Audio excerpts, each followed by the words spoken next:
தர்மபுரி 18/12/2020 8 வழிச்சாலையால் பாதிக்கப்படும் விவசாயிகளுக்கு எதிராக தொடர்ந்து பொய் பிரச்சாரம் செய்து வரும் தமிழக முதல்வர் எடப்பாடி பழனிசாமியை கண்டித்து கருப்பு கொடி. அரூர் அருகே 8 வழிச்சாலை எதிர்ப்பு இயக்கம் சார்பில் ஆர்ப்பாட்டம்.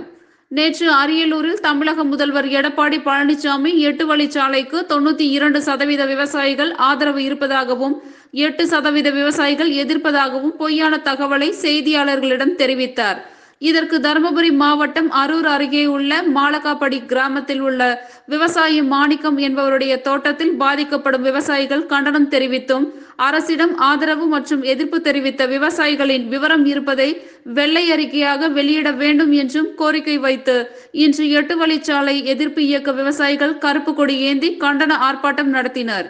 இந்த ஆர்ப்பாட்டத்தில் மத்திய மாநில அரசுகளுக்கு எதிர்ப்பு தெரிவித்து கண்டன கோஷமிட்டு ஆர்ப்பாட்டத்தில் ஈடுபட்டனர். நன்றி.